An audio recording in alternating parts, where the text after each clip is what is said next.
পুরুষরা আসলে একজন নারীর মধ্যে কি খোঁজে? এমন একজন যে অসাধারণ রান্না করতে পারে, যে তার বাবা মায়ের সেবা করবে একেবারে নিজের ভেবে, আর যার সাথে তার ব্যক্তিগত জীবনটা কাটবে স্বপ্নের মতো। গল্পের শুরুতেই এক নারী আমাদের এই প্রশ্নগুলোর উত্তর দিয়ে দেয়। সে বলে, আমি ঠিক তাদের সেই স্বপ্নের মতোই একজন। পুরুষরা আমার প্রেমে পড়ে, আমাকে টাকা দেয়, আর আমি সেটা নিই। বলুন তো, এতে আমার কি কোনো ভুল আছে? এই কথাগুলো যে বলছে তার নাম হো শিউলান। দেখতে হয়তো সমাজের চোখে খুব সুন্দরী নয়, কিছুটা মোটা, মাঝবয়সী, কিন্তু তার ভেতরে আছে এক অবিশ্বাস্য চালাকি আর জাদু, যা দিয়ে সে একজন পুরুষের মনের সব চাহিদা পূরণ করে দিতে পারে। 2023 সালে যখন এই সিনেমাটি মুক্তি পায়, তখন লক্ষ লক্ষ মানুষের চিন্তার জগৎ ওলটপালট হয়ে গিয়েছিল। আর তার কারণ হলো, এই সিনেমাটি কোনো কাল্পনিক গল্প নয়, বরং এক রক্ত মাংসের সত্যি ঘটনার উপর ভিত্তি করে তৈরি। এর মূল চরিত্রের অনুপ্রেরণা হল জাপানের কুখ্যাত ব্ল্যাক উইডো কানাই কিজিমা, যার বাস্তব জীবন সিনেমার চেয়েও কয়েক গুণ বেশি অদ্ভুত। একবার কল্পনা করুন, মাত্র 1 বছরে 30 জন ধনী পুরুষের সাথে সম্পর্ক তৈরি করে সে হাতিয়ে নিয়েছিল 10 কোটিরও বেশি টাকা। মামলা যখন আদালতে ওঠে, তখন তার নিজের উকিল পর্যন্ত তার প্রেমে পড়ে যায়। এখানেই শেষ নয়, জেলে যাওয়ার পরেও তার আকর্ষণের জাদু কমেনি। জেলের ভেতরে বসেই সে 3বার বিয়ে করে। আপনিই বলুন, এমন একজন মহিলাকে সহ্য করা বা বোঝা কি চারটিখানি কথা? হো শিউলানের এই রহস্যময় গল্পের জাল বোনা শুরু হয় এক বৃদ্ধের পুলিশ স্টেশনে আসা দিয়ে। ভদ্রলোক কাঁপতে কাঁপতে প্রসিকিউটর লিয়ের কাছে অভিযোগ করেন যে হো শিউলান নামের এক মহিলা তার থেকে বিশাল অঙ্কের টাকা ঠকিয়ে নিয়েছে। তিনি চান পুলিশ যেন এক্ষুনি মামলা দায়ের করে ওই মহিলাকে গ্রেফতার করে। কিন্তু কাহিনীতে আসল মোচড় আসে ঠিক তখনই, যখন পুলিশ ব্যবস্থা নেওয়ার জন্য প্রস্তুত হচ্ছে। ঠিক সেই মুহূর্তে সেই বৃদ্ধ হুট করে তার অভিযোগ তুলে নিতে চান। তার গলার স্বর, কথা বলার ভঙ্গি, সব কিছু যেন এক মুহূর্তে পাল্টে গেছে। তিনি বলেন, ওই টাকা আমি ওকে নিজের ইচ্ছাতেই দিয়েছিলাম, আগে যা বলেছি সব ভুল বোঝাবুঝি। প্রসিকিউটর লিয়ের কপালে চিন্তার ভাঁজ পড়ল। একজন মানুষ চোখের পলকে কেন তার বয়ান পাল্টে ফেলবে? তার মনে যে সন্দেহটা দানা বেঁধেছিল, সেটাই সত্যি হলো। ঠিক পরের দিনই শহরের বাইরে একটি গাড়ির ভেতর থেকে উদ্ধার করা হলো সেই বৃদ্ধের নিথর দেহ। গাড়ির ভেতরে রাখা ছিল একটি জ্বলন্ত কাঠখয়লার পাত্র। প্রাথমিক তদন্তে জানা গেল, কার্বন মনোঅক্সাইড বিষক্রিয়াতেই তার মৃত্যু হয়েছে, যা দেখতে আত্মহত্যার মতোই। বৃদ্ধের পরিবার এক মুহূর্ত দেরি না করে খুনি হিসেবে একজনেরই নাম বলল, হো শিউলান। বৃদ্ধের ছেলে জানায়, ওর সাথে দেখা হওয়ার প্রথম দিনই সে আমার বাবার কাছে 20 লক্ষ টাকা চেয়েছিল। আর এটাই হো শিউলানের বিরুদ্ধে ওঠা প্রথম অভিযোগ ছিল না। এর কিছুদিন আগেই আরও 2 জন পুরুষ ঠিক একই ধাঁচে তাকে লক্ষ লক্ষ টাকা দেওয়ার পর কাঠখয়লা জ্বালিয়ে আত্মহত্যা করে।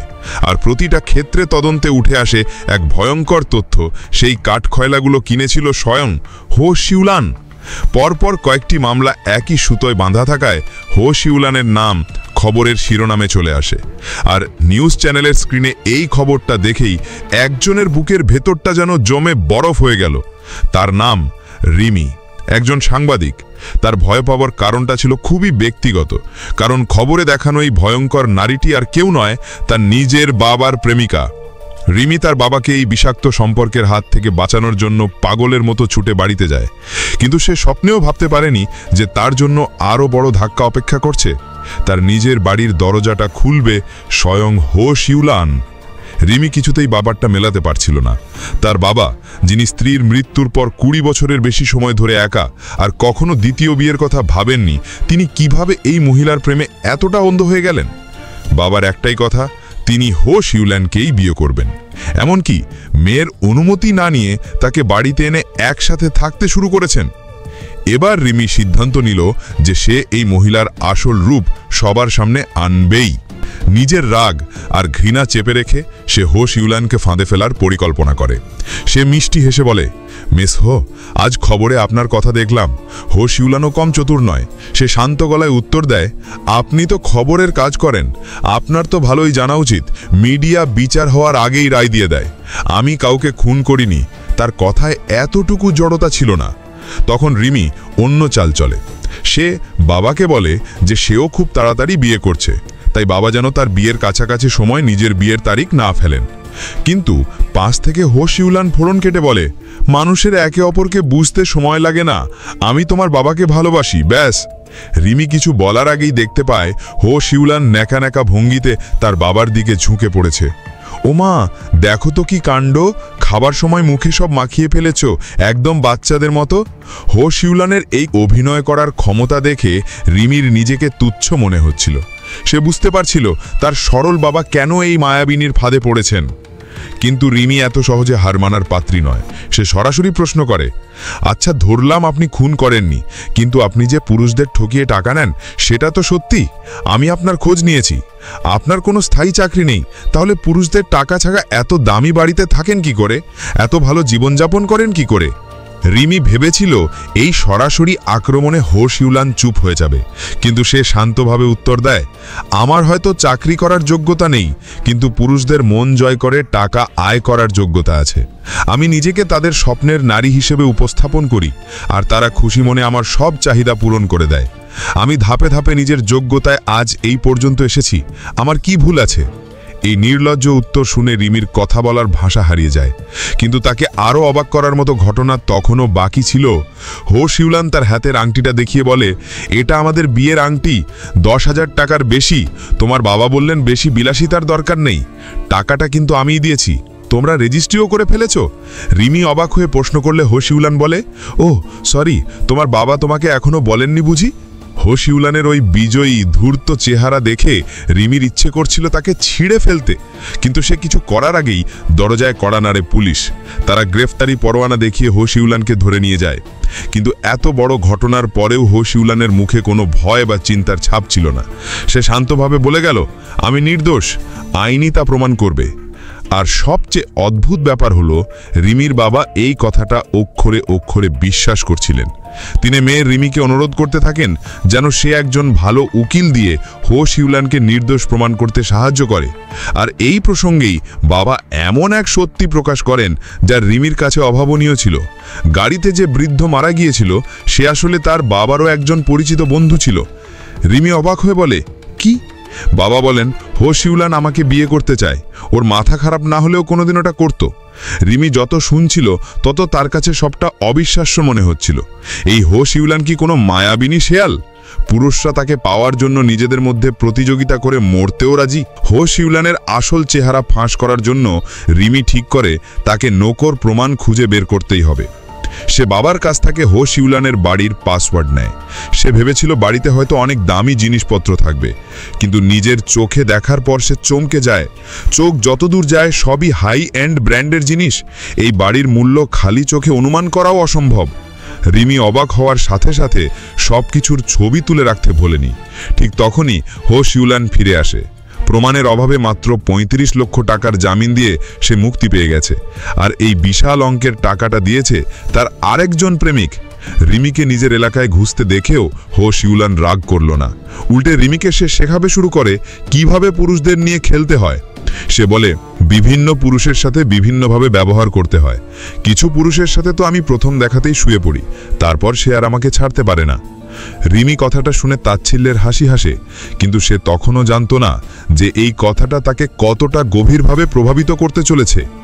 এর কিছুদিন পরেই বিয়ের ঠিক আগে রিমির প্রেমিক তার সাথে ঘনিষ্ঠ হতে চাইল, কিন্তু রিমি বিয়ের আগে যৌন সম্পর্কে রাজি না হওয়ায় ছেলেটি নিজেকে সামলাতে পারেনি এবং অন্য মেয়ের সাথে সম্পর্কে জড়িয়ে পড়ে। তার পরকীয়ার ছবি রিমি হাতে নাতে ধরে ফেলে। রিমি স্বাভাবিকভাবেই এটা মেনে নিতে পারেনি। সে দুঃখ আর রাগে সবকিছুর জন্য হো শিউলানকেই দোষারোপ করতে থাকেন। তার মনে হতে থাকে, যদি ওর মতো মেয়েরা না থাকতো যারা এত সহজে পুরুষদের কাছে নিজেকে বিলিয়ে দেয়, তাহলে আমার মতো সংযমী বিশ্বস্ত মেয়েরা কেন অবহেলিত হবে? পুরুষদের জন্য নিজেদের মূল্য ঠিক রাখা কি অনেক বড় অন্যায়? এই ভাবতে ভাবতে রিমির মনে হো শিউলানের প্রতি ঘৃণা আরও বাড়তে থাকে। সে নিজে থেকেই হো শিউলানের মামলার দায়িত্বে থাকা প্রসিকিউটর লিয়ের কাছে যায় এবং তার কাছ থেকে আরও প্রমাণ জোগাড় করার চেষ্টা করে। লিও মনে করত হো শিউলানের মধ্যে কোনো গড়বড় আছে, তাই দুজনের মধ্যে একজোট হয়ে কাজ করার সিদ্ধান্ত হয়। তাদের উদ্দেশ্য একটাই, মৃতদের প্রতি সুবিচার করা। লিয়ের সাহায্যে রিমি সেই সব পুরুষদের পরিবারের সাথে কথা বলে যারা হো শিউলানের সাথে সম্পর্কে ছিল। কিন্তু রিমি অবাক হয়ে দেখে যে পরিবারের লোকেরা হো শিউলানকে ঘৃণা তো করেই না, বরং তাকে খুব বোঝদার, নরম স্বভাবের আর ভালো মনের মানুষ বলে মনে করে। সে নাকি শুধু ভালো রান্না করত তাই নয়, মানুষের সাথে বিনয়ের সাথে মিশত আর সবার প্রতি আন্তরিক ছিল। হো শিউলানের সাথে থাকলে নাকি মানসিক শান্তি চরমে থাকত। রিমি হার মানে না, সে আবার সেই পুরুষদের খুঁজে বের করে যারা টাকা দিয়েছিল, কিন্তু উত্তর প্রায় একই রকম পায়। এমনকি হো শিউলানের টাকা চাবার বিষয়টাও তাদের কাছে সম্পর্কের একটা অংশ মনে হতো। তারা মনে করত হো শিউলানের জন্য যত টাকাই খরচ হোক না কেন তা সার্থক। এই কথাগুলো শুনে রিমির মূল্যবোধ আরও ভেঙে চুরমার হয়ে যেতে থাকে। হো শিউলানকে এক হাত নেবার জন্য ক্ষতিগ্রস্তদের পরিবারের সাক্ষাৎকারের অংশগুলো দেখতে দেখতে রিমির মাথায় একটা বুদ্ধি আসে। সে ইচ্ছাকৃতভাবে আসন্ন সাক্ষাৎকারের ভিডিওটি এমনভাবে এডিট করে যাতে হো শিউলানের নেতিবাচক দিকটা আরও বড় করে দেখানো হয়। এই কারসাজির ফলে খবরটা মুহূর্তে ভাইরাল হয়ে যায়। এর ফলে শুধু হো শিউলানকেই আবার আটক করা হয় না, রিমিও নিউজ ডিপার্টমেন্টের প্রধান পদে উন্নীত হয়। এই এক ঢিলে দুই পাখি মারার ফলে রিমির আনন্দ আর ধরে না। কিন্তু তার এই আনন্দ বেশি দিন স্থায়ী হয়নি। শুমানির দিন একেবারে কোণঠাসা হয়ে যাওয়ার পরেও হো শিউলান একদম শান্ত ছিল। তার উত্তর ছিল নিখুঁত। সবাই চুপ হয়ে যায়। যদিও হো শিউলানের কথাগুলো বিবেকহীন ছিল, কিন্তু তার মধ্যে কোনো খুঁত খুঁজে পাওয়া যাচ্ছিল না। বিভ্রান্ত রিমি সিদ্ধান্ত নেয় সে প্রসিকিউটর লিয়ের সাথে ভালোভাবে কথা বলবে এবং এই শয়তানকে হারানোর বিশ্বাস আরও দৃঢ় করবে। কিন্তু রিমি নিজেও খেয়াল করেনি সে নিজেও হো শিউলানের কথায় ধীরে ধীরে প্রভাবিত হয়ে যাচ্ছিল। সেদিন রাতে তাকে ছেড়ে যাওয়া প্রেমিকের থেকে প্রতিশোধ নিতে সে লেসের অন্তর্বাস পড়ে প্রসিকিউটর লিকে বাড়িতে মদ্যপানের জন্য আমন্ত্রণ জানায়। দুজনের মধ্যে আগুন জ্বলে ওঠে আর তারা ঘনিষ্ঠ হয়। পরে মামলার অগ্রগতির জন্য অপেক্ষা করার সময় রিমির বাবা হঠাৎ করে এমন একটা প্রমাণ খুঁজে পান যা হো শিউলানকে নির্দোষ প্রমাণ করতে পারত। সেটা হলো যে বিকেলে লোকটির মৃত্যু হয় সেই সময় হো শিউলান যে সুপারমার্কেটে কেনাকাটা করছিল তার একটি রসিদ। বাবা রিমিকে অনুরোধ করেন আরেকবার তদন্ত করে দেখতে। তিনি বলেন হো শিউলান নিশ্চয়ই নির্দোষ। রিমি বাধ্য হয়ে রসিদটা প্রসিকিউটর লিকে দেখাতে নিয়ে যায়, কিন্তু লি জানায় রসিদটা নকল। সে সিসিটিভি ফুটেজ চেক করেছে, হো শিউলান কেনাকাটার জায়গায় ছিল না। ঠিক সেই সময় রিমির বাবা টুইট করে ঘোষণা করেন যে তিনি হো শিউলানকে বিয়ে করতে চলেছেন। এই টুইটটা দেখার পর রিমি খুব ঘাবড়ে যায়, আর লিয়ের পরের কথাগুলো রিমিকে আরও ভয় পাইয়ে দেয়। পরের দিন রিমি লিয়ের পরামর্শ মতো নিউজ লাইভে তার স্থান করার সুযোগকে কাজে লাগিয়ে হো শিউলানের বিরুদ্ধে বাবাকে খুন করে ইন্স্যুরেন্সের টাকা হাতিয়ে নেবার অভিযোগ তোলে। জনমত উত্তাল হয়ে ওঠে, যার ফলে হো শিউলানের মৃত্যুদণ্ড হয়। বাবা এটা জানার পর রিমির সাথে তীব্র ঝগড়া করেন, কারণ হো শিউলান সত্যিই তার কাছে এক পয়সাও চায়নি। ওই ইন্স্যুরেন্সটা তিনি নিজে থেকেই ভালোবেসে কিনেছিলেন। কিন্তু এত কথা বলার পরেও বাবা নিজের জেদে অটল রইলেন। মেয়ে রিমির পাতা ফাঁদে হো শিউলানের মৃত্যুদণ্ড হয়ে যায়, কিন্তু বাবা নিজের জেদে অটল। তিনি বিশ্বাসই করতে পারছিলেন না যে তার ভালোবাসার মানুষটা এমন ভয়ঙ্কর হতে পারে। তিনি নিজে থেকেই হো শিউলানের কাছে জেলে যান এই পরিস্থিতি থেকে বেরোনোর পথ খুঁজতে। কিন্তু হো শিউলান এটা সহ্য করতে পারছিলেন না যে তার প্রেমিক তার জন্য এভাবে দৌড়াদৌড়ি করছে আর সমাজের কাছে মাথা নত করছে। বাবার মনে হচ্ছিল তার প্রিয় মানুষটা এক অদৃশ্য বিপদের জালে আটকে পড়েছে, কিন্তু তিনি কিছুই করতে পারছেন না। তাকে শুধু অসহায়ভাবে আগুনের গর্তে ঝাঁপিয়ে দিতে দেখতে হচ্ছে। আর এই সব কিছুর মূল অপরাধী যে তার নিজেরই মেয়ে, এই চিন্তাটা তাকে ভেতর থেকে কুড়ে কুড়ে খাচ্ছিল। এক মুহূর্তের জন্য বাবার মনে ঘৃণা, ভালোবাসা আর অসহায়তার এক মিশ্র অনুভূতি তৈরি হলো। তিনি এই চরম অপমান আর কষ্টটা মেনে নিতে পারলেন না। বাড়ির বৃদ্ধা দাদিকে সাথে নিয়ে সেই রাতেই তিনি কাঠকয়লা জ্বালিয়ে আত্মহত্যা করলেন। রিমি যখন খবর পেয়ে সেখানে পৌঁছায়, তখন সে তার বাবা এবং দাদির জমে যাওয়া নিথর দেহ দেখতে পায়। পাশে পড়েছিল একটা সুইসাইড নোট, যার প্রতিটি শব্দে ঝরে পড়ছিল রিমির প্রতি তীব্র ঘৃণা আর অভিশাপ। এক রাতের মধ্যে রিমির সাজানো গোছানো পরিবারটা একটা ভয়ঙ্কর দুর্ঘটনার শিকার হয়ে ধ্বংস হয়ে যায়। এই ঘটনাটি সমাজে ব্যাপক আলোড়ন সৃষ্টি করে। রিমির চ্যানেল তাকে বেতন ছাড়া ছুটিতে পাঠিয়ে দেয় এবং কিছু সময়ের জন্য জনসম্মুখ থেকে দূরে থাকতে বলে। কিন্তু এই ছুটির মধ্যে ঘটে এক নতুন ঘটনা। তার ইনভেস্টিগেশন লিডার তাকে হঠাৎ করে কাজে ফিরে আসার জন্য চাপ দেন এবং একই সঙ্গে একটা দুর্নীতির খবর তদন্ত করার দায়িত্ব দেন। লিমি ফাইলটা খুলে চমকে ওঠে। এই দুর্নীতি মামলার সাথে যে ব্যক্তি জড়িত সে আর কেউ নয়, স্বয়ং সেই প্রসিকিউটর লি। এবার রিমি প্ল্যান করে সে লিকে বলে যে তারা একসাথে থাকবে এবং এই অজুহাতে প্রসিকিউটরের বাড়িতে থাকতে শুরু করে। যখনই সে বাড়িতে একা থাকত তখন সে পাগলের মতো সূত্র খুঁজতে শুরু করে, আর এভাবেই সে আরও একটা আশ্চর্যজনক খবর খুঁজে পায়। আসলে ঘটনার দিন হো শিউলান সত্যিই অন্য জায়গায় কেনাকাটা করছিলেন। সুপারমার্কেটের সেই বিলটা আসল ছিল। এতদিন ধরে প্রসিকিউটর লি তাকে ইচ্ছাকৃতভাবে ভুল পথে পরিচালিত করছিলেন। সত্যিটা জানার পর রিমি ছুটে যায় হো শিউলানের সাথে দেখা করতে। তার মনে এবার হো শিউলানের নির্দোষিতা নিয়ে সন্দেহ জাগতে শুরু করে। সে জানতে চেয়েছিল, যদি হো শিউলান নির্দোষ হয় তাহলে মৃত ব্যক্তিদের বাড়িতে কাঠ কয়লাগুলো এলো কোথা থেকে। হো শিউলান তাকে একটা বিজনেস কার্ড দেয়। সেই কার্ডে থাকা ঠিকানাটি আর অন্য কোথাওকার নয়, বরং একটা প্রশিক্ষণ কেন্দ্রের ছিল, যেখানে কাঠ কয়লার বিশেষ রান্না শেখানো হতো। সে রিমি সেখানে গিয়ে যাচাই করে নিশ্চিত হয় যে হো শিউলান সত্যি এখান থেকে রান্না শিখেছিলেন এবং সফলভাবে কোর্স শেষ করেছিলেন। যেমনটা তার বাবা একাধিকবার হো শিউলানের রান্নার দক্ষতার প্রশংসা করেছিলেন। তখন রিমির মাথায় যেন বিজলি চমকায়। সে দেরিতে বুঝতে পারে যে কাঠ কয়লা আসলে খুনের অস্ত্র ছিল না, ওটা ছিল রান্নার উপকরণ। কিন্তু প্রশ্নটা হলো, যদি এই প্রমাণটা এত সহজ আর স্পষ্ট ছিল, তাহলে পেশাদার প্রসিকিউটর লি কেন তা খুঁজে পাননি? অনেকদিন পর প্রসিকিউটর লিয়ের বাড়িতে একটি গোপন রেকর্ডিং খুঁজে পাওয়ার পর রিমি আসল সত্যিটা জানতে পারে। আসলে রাজনৈতিক আর ব্যবসায়িক জগতের কিছু প্রভাবশালী ব্যক্তির কেলেঙ্কারি ঢাকার জন্য একটা বড়সড় নাটকের প্রয়োজন ছিল। তাই প্রসিকিউটর লি ক্রমাগত রিমিকে উস্কানি দিচ্ছিলেন যাতে সে হো শিউলানের মামলাটি আরও বড় আর চাঞ্চল্যকর করে তোলে। এর ফলে মিডিয়ার সব মনোযোগ হো শিউলানের দিকে চলে যাবে আর প্রভাবশালীরা পর্দার আড়ালে বেঁচে যাবে। রেকর্ডিংয়ে লি তার বসকে বলছিল, আমাদের একটা স্মোক স্ক্রিন বা ধোঁয়াশা তৈরি করতে হবে। হো শিউলানের কেসটা তো ইতিমধ্যে চরমে পৌঁছে গেছে। আপনি আপনার অ্যাঙ্কার বান্ধবীকে ব্যবহার করে তার বাবাকে রাজি করুন, যাতে সে প্রথমে স্বীকার করে যে সে হো শিউলানের সমর্থক। আসলে প্রসিকিউটর লিয়ের রিমির প্রতি অনুভূতি কখনোই আসল ছিল না। সবকিছুই ছিল এক পূর্ব পরিকল্পিত ঠান্ডা মাথায় ষড়যন্ত্র। রিমি যত শুনছিল তত সে ভেঙে পড়ছিল, কিন্তু ভেঙে পড়ার পর সে পাথর হয়ে যায়। তার ভেতরে জ্বলে ওঠে প্রতিশোধের আগুন। সে তার প্রাক্তন প্রেমিকের দেওয়া 6 লক্ষ টাকা দিয়ে হো শিউলানের সেই রান্নার ক্লাসে ভর্তি হয় এবং মনোযোগ দিয়ে শিখতে শুরু করে। এরপর সে একের পর এক সুস্বাদু পদ রান্না করে প্রসিকিউটর লিকে খাওয়াতে থাকে। সে রান্না করতে শিখে যায়, ভালোবাসার মানুষের প্রতি কর্তব্য পরায়ণ হয়ে ওঠে এবং তাদের ব্যক্তিগত জীবনও সামঞ্জস্যপূর্ণ হয়।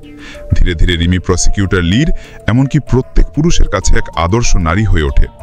প্রসিকিউটর লি, যে প্রথমে শুধু রিমির সাথে প্রেমের অভিনয় করছিল, সেও ধীরে ধীরে সত্যি তার প্রেমে পড়ে যায়। অন্যদিকে রিমি তার প্রাক্তন প্রেমিককেও ক্ষমা করে দেয়। সে দিনের বেলায় প্রাক্তন প্রেমিকের সাথে সময় কাটাতো আর রাতে প্রসিকিউটর লিয়ের সাথে ঘুমাতো। ঠিক এই সময় প্রসিকিউটর লিয়ের কেরিয়ারেও ধস নামে।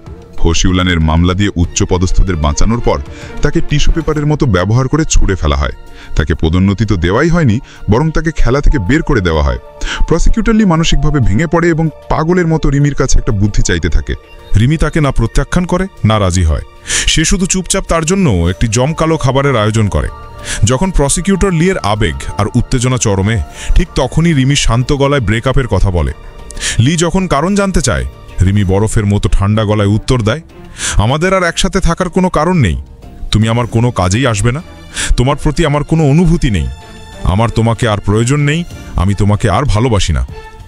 রিমির এই কঠোর প্রত্যাখ্যান প্রসিকিউটর লিকে শেষ মারাত্মক আঘাতটা দেয়। এই মুহূর্তটির জন্যই রিমি এতদিন ধরে অপেক্ষা করছিল। শেষটা ঠিক যেমনটা সে ভেবেছিল তেমনই হলো। সেই রাতে প্রসিকিউটর লি কাঠ কয়লা জ্বালিয়ে আত্মহত্যা করে। ঘটনার পর পুলিশ রিমিকে জিজ্ঞাসাবাদের জন্য ডাকে। যদি এটা আগে হতো, রিমি নিশ্চয়ই খুব ভয় পেয়ে যেত। কিন্তু এখন হো শিউলানের প্রভাবে সে ইতিমধ্যেই দ্বিমুখী অভিনয়ের এক মাস্টারে পরিণত হয়েছে। সে কান্নার অভিনয় করে পুলিশকে বলে, উনার উপর অনেক চাপ ছিল, আবেগ খুব অস্থিতিশীল ছিল। তখন আমি খুব ভয় পেয়ে গিয়েছিলাম, তাই আমি তার সাথে ব্রেকআপ করে ফেলি। যদি তখন আমি আর একটু সহ্য করতাম, হয়তো সে এমন করতো না। সবই আমার দোষ, সবই আমার দোষ। এভাবেই রিমি খুব সহজেই নিজেকে সব সন্দেহ থেকে মুক্ত করে ফেলে। আর এই সময় সে নিজেও একজন উইকেড ওমেন বা অশুভ নারীতে পরিণত হয়। নতুন লক্ষ্য স্থির করতে সে তার প্রাক্তন প্রেমিকের কাছে ফিরে যায়। দ্বিতীয় হো শিউলান হয়ে ওঠা রিমি সফলভাবে তার প্রাক্তন প্রেমিককে আবার তার প্রেমে ফেলতে সক্ষম হয়, আর ছেলেটি তার জাল থেকে বের হতে পারছিল না। কিন্তু যে ঘটনাটা রিমিকে পুরোপুরি বদলে দিয়েছিল তা হলো হো শিউলানের মৃত্যুদণ্ড কার্যকর হওয়ার আগের শেষ সাক্ষাৎ। কারণ সেখানে সে জানতে পারে যে তার বাবার ইন্স্যুরেন্সের টাকার সুবিধাভোগী হিসাবে হো শিউলান তার অর্থাৎ রিমির নাম দিয়ে দিয়েছে। রিমি প্রশ্ন করে, তুমি কেন আমার বাবার ইন্স্যুরেন্সের সুবিধাভোগী হিসাবে আমার নাম দিলে? হো শিউলান উত্তর দেয়, কারণ তোমার বাবা সবচেয়ে বেশি তোমাকেই ভালোবাসত। আমি শুধু তোমাকে জানাতে চেয়েছিলাম যে আমি তোমার বাবাকে মন থেকেই ভালোবাসতাম। রিমি বলে, কিন্তু সে তো তোমার জন্য মরেছে। হোশিওলান শান্তভাবে পাল্টা প্রশ্ন করে, সত্যি কি আমার জন্য? যদি সত্যি আমার জন্য হয়ে থাকে, আমিও তো শাস্তি পেয়েছি। আসলে রিমি চেয়েছিল হোশিওলান স্বীকার করুক যে সে তার বাবাকে হত্যা করেছে, কিন্তু হোশিওলান তার চেয়ে অনেক উঁচু স্তরের খেলোয়াড় ছিল। তার কথা শেষ হওয়ার পর উল্টে রিমি অপরাধবোধে ভুগতে শুরু করে যে সে নিজেই তার বাবাকে হত্যা করেছে। এই ভিত্তি স্থাপন হওয়ার পর হোশিওলানের আসল ফাঁসটা পাতা হয়ে যায়। সে জানত অপরাধবোধ থেকে রিমি নিশ্চয়ই তাকে জেল থেকে বের করার জন্য সব রকম চেষ্টা করবে। যেমনটা ভাবা হয়েছিল ঠিক তেমনটাই হলো। রিমি তার সর্বশেষ লাইভ নিউজ সম্প্রচারে আগের সমস্ত মিথ্যে প্রমাণ বাতিল করে দেয় আর হোশিওলানের জন্য ন্যায় বিচার আদায়ের প্রাণপণ চেষ্টা করে। এর ফলে হোশিওলানের সাজা সফলভাবে মৃত্যুদণ্ড থেকে যাবজ্জীবন কারাদণ্ডে পরিবর্তিত হয়। হোশিওলান শুধু আর একবার পুরুষদের মাঝে স্বাচ্ছন্দ্যে বিচরণ করার সুযোগই পেল না, বরং নিজের হাতে নিজের জন্য একজন চমৎকার উত্তরাধিকারীও তৈরি করে ফেলল। রিমি অ্যাঙ্কারের ডেস্ক থেকে সরে আসার প্রথম দিনেই উপলব্ধি করে এই পৃথিবীতে সত্যি কোনো ন্যায় বিচার নেই। দ্য উইকেড ওমেন সিনেমাটি 2023 সালে মুক্তি পায়, আর যেমনটা আমি শুরুতে বলেছিলাম, এই অশুভ নারী কাল্পনিক নয়, বরং তার বাস্তবে অস্তিত্ব আছে। এটি জাপানের আধুনিক 10টি অদ্ভুত মামলার মধ্যে অন্যতম, দ্য রাজধানী অঞ্চলের ধারাবাহিক রহস্যময় মৃত্যু মামলা। ভুক্তভোগীর সংখ্যা ছিল 16 জন, যার মধ্যে 6 জনকে হত্যা করা হয়েছিল। সিনেমার মূল চরিত্র কিজিমা কানে হেইসে যুগের বিষকন্যা নামেও পরিচিত। আসলে সিনেমার হোশিওলানকে দেখতে অতটা খারাপ নয়, একটু সাজগোজ করলেই তাকে অভিজাত মহিলার মতো লাগে। কিন্তু বাস্তবের মূল চরিত্র আসল কিজিমা কানে ছিল বেটে এবং মোটা। আমি তাকে ছোট করছি না, কিন্তু যারাই মামলাটি নিয়ে পড়েছেন তারা সবাই এভাবেই তাকে মূল্যায়ন করেন। তার বিরুদ্ধে ওঠা অপরাধের অভিযোগ সিনেমার থেকে অনেক ভয়ঙ্কর ছিল। সে ম্যারেজ ওয়েবসাইটের মাধ্যমে পুরুষদের টার্গেট করত। যাদের ভাগ্য ভালো ছিল তাদের শুধু টাকা হাতিয়ে নেওয়া হতো, আর যাদের ভাগ্য খারাপ তাদের টাকা হাতিয়ে নেওয়ার পর হত্যা করে আত্মহত্যা বা দুর্ঘটনা বলে চালিয়ে দেওয়া হতো। প্রতারণা করে পাওয়া টাকা দিয়ে সে বিলাসবহুল অ্যাপার্টমেন্ট ভাড়া করত, মার্সিডিস চালাতো, আর নিজেকে উচ্চবিত্ত সমাজের ধনী মহিলা হিসাবে পরিচয় দিত। কিন্তু প্রশ্ন হলো, ধনী মধ্যবয়সী পুরুষের মানদণ্ড তো এত নিচু হওয়ার কথা নয়, তাই না? তাহলে কিজিমা কানে ঠিক কিসের জোরে পুরুষদের মুগ্ধ করত? আসলে সামনাসামনি দেখা হওয়ার আগে পুরুষরা শুধু ইন্টারনেটে তার বানানো নিখুঁত প্রোফাইল দেখত, যেখানে সে নিজেকে ধনী, রুচিশীল এবং গুণবতী হিসেবে উপস্থাপন করত। সে মাঝে মাঝে শরীরের বিভিন্ন অংশের ছবি পোস্ট করে লিখত, ক্যামেরার অ্যাঙ্গেলের কারণে আমার হাতটা মুলার মতো দেখাচ্ছে, কিন্তু বাস্তবে তার হাত মুলার চেয়েও মোটা ছিল। তাহলে অফলাইনে দেখা হলে কি সব ফাঁস হয়ে যেত না? তাতেও কোনো সমস্যা ছিল না। ভুক্তভোগীদের সাক্ষাৎকারের মাধ্যমে জানা যায় যে কিজিমা কানে কঠোর প্রশিক্ষণের মাধ্যমে তার শরীরের একটি অঙ্গকে এমন অসাধারণ পর্যায়ে নিয়ে গিয়েছিল যে পুরুষরা মুগ্ধ হয়ে যেত। একই সাথে সে কন্ডম ব্যবহার না করার প্রস্তাব দিয়ে তাদের মন জয় করে নিত। আসলে দ্য উইকেড ওমেন সিনেমাটি কিজিমা কানের জীবনের শুধুমাত্র কিছু অংশের পুনর্নির্মাণ করা হয়েছে। যদি পুরো ঘটনাটি দেখানো হতো তাহলে মনে হয় দর্শকরা সেটা বিশ্বাসই করতে পারত না।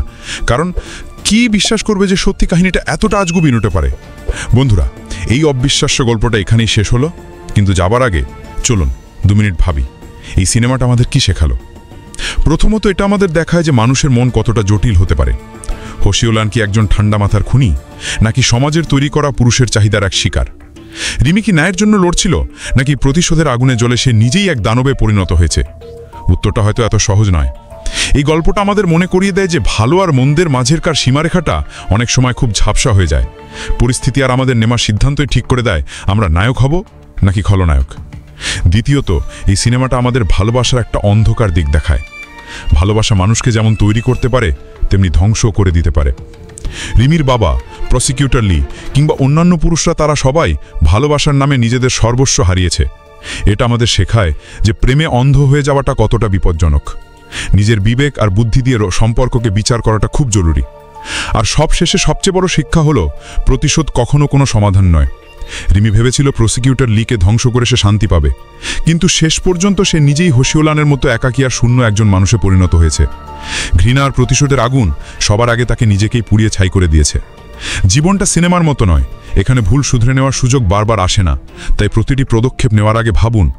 ঘৃণা বা প্রতিশোধের পথে না হেঁটে ক্ষমা আর সহানুভূতির আলোয় নিজের জীবনকে আলোকিত করুন, কারণ দিনের শেষে শান্তি আর ভালোবাসার চেয়ে বড় কোনো সম্পদ নেই।